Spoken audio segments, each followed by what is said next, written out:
নমস্কার বন্ধুরা, tomato sauce বানানোর জন্য আমি কতগুলো টমেটো ভালো করে ধুয়ে তার মধ্যে শুকনো লঙ্কা দিয়ে বয়েলড করে নিয়েছি। এবার এটাকে মিক্সিতে পেস্ট করে চালনি দিয়ে চেলে নিচ্ছি। এবার কড়াইয়ের মধ্যে একটুখানি তেল দিয়েছি, তেলটা গরম হয়ে গেছে। এবার গোটা গরম মশলা, কয়েকটি শুকনো লঙ্কা আর কয়েকটি তেজপাতা ফোড়নে দিয়ে দিলাম। এবার পেস্ট করে রাখা টমেটোগুলো আমি এর মধ্যে কড়াইয়ের মধ্যে দিয়ে দিলাম। দিয়ে এটাকে ভালো করে জ্বালাতে হবে। এবার এর মধ্যে দিয়ে দিলাম আমি শিরা।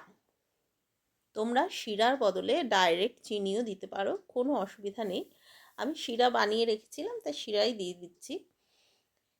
আর দিচ্ছি কাশ্মীরি লঙ্কার গুঁড়ো। কাশ্মীরি লঙ্কার গুঁড়ো দিলাম কালার হওয়ার জন্য, একটা সুন্দর সসের কালার আসবে তাই জন্য। আমি কোনো রকম ফুড কালার ইউজ করিনি।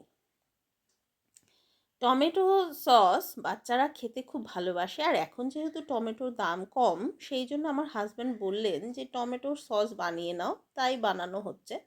আর এর মধ্যে দিয়ে দেওয়া হলো ভিনিগার। এবার এটাকে অনবরত নাড়তে থাকতে হবে যেন নিচে লেগে না যায়, সেই দিকে অবশ্যই খেয়াল রাখতে হবে। এবার দিয়ে দিচ্ছি স্বাদ মতো নুন।